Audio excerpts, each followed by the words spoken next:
Right guys, today we're going to be changing the final drive oil on my Rocket 3. There's a lot of little bits I've got to do on this bike because obviously it's on 8,000 miles. It needs to be done. I'm doing it earlier, better to be safe than sorry. So we're going to be changing the final drive oil in this video. In the next video, we're going to be changing the front brakes because they are overdue to be changed. You would expect them need to be changed because this is a fast bike, and to slow down it's going to have brake pad wear a lot faster than your average normal bike. It's also a very heavy bike, so that extra weight is obviously going to put an extra strain on the brakes when braking, which is going to obviously cause wear significantly faster than your average normal lighter bike. So therefore we're going to be changing the pads in the next video. Today we're going to be focusing on changing the final drive oil. So here we are guys, and this is where you'll find your final drive system. So that's your fill plug right here and your drain plugs right under there. You'll be able to see me release them. Now we have got AEW90 transmission and differential fluid to fill it back up once it's been drained. You're also going to need a rag to catch any fluid that leaks down because you don't want that getting on your wheels. And you're also going to want to have to use new crush rings as well, which I've got a whole set of them in case they're no good to reuse. Now, bearing in mind it's going to be the first time it's been changed, and I'm pretty sure with the crush rings you can reuse them twice, but I'll check it when it comes off. And if I don't like the look of it, I'll put a new one on.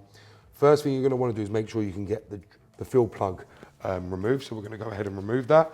Right now I've got a Torx 55 in order to remove that. So we're just going to crack that off and it come off quite easy. So we'll just take that out and I'll show you the washers. So you see there, that's the washer, and you can see the fluid coming out as well. So you're just going to want to catch that because that's how you know it's full. It's at the full line. Let's just get our bucket. This is our bucket right here, and we'll just get that. And now we've got that one off, we're going to end up cracking off the drain plug while that's leaking. So we'll just crack that one off as well. Let's move this over a bit. We'll have to just leave that a minute while we just crack this off.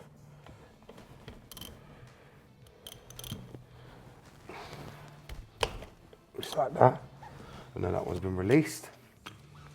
And the oil doesn't actually look too bad.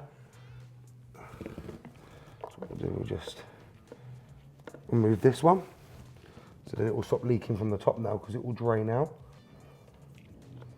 So we'll just take that out. You can see that's draining out, and the washers don't look too bad. I'm going to clean them up anyway just so I can see. As you can see there, they don't look actually too bad. I think they could be reused again one final time because you don't have to change these all the time.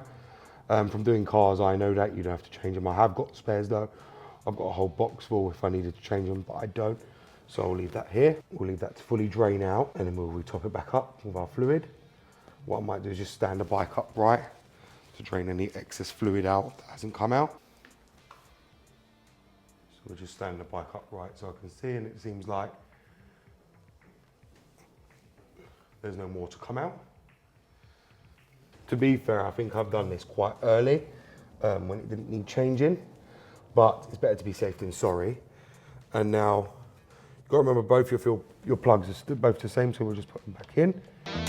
And these weren't tight to begin with, so I just want to make you guys aware of that.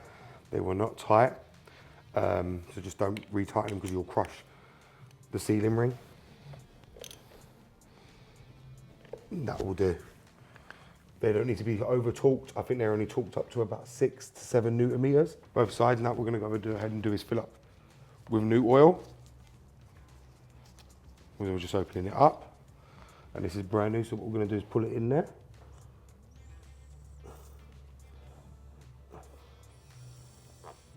And we'll just put this underneath here so the overfill will come out like that.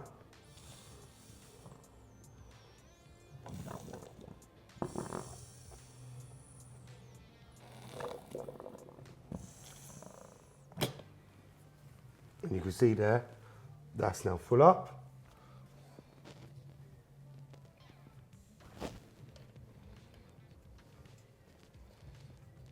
And you can just tighten that up, just like that.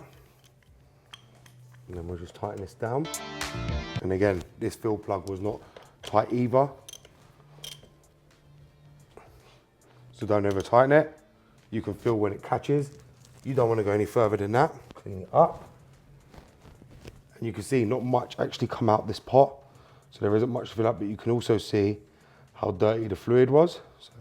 So it was due a change. You can possibly just see that. I'll put the camera in here. So you can see how dirty it was compared to the clear liquid that's in there. So it was due a change, it was overdue, but you can see here it doesn't take much. And like I said, the diff is right here. Now we filled it up. I know the fluid's new, so I don't have to worry about it going forward. And there you have it, guys. The final driver oil has been changed on my Rocket 3. And like I said, that's one of the maintenance items down. It needs to be done around every 8 to 10,000 miles, I would say. But to prolong the life of the final drive, I would say to do it every 8,000 miles because it's not a hard job to do. As you've just seen there, it's very, very easy to change the final driver oil on a Triumph Rocket 3.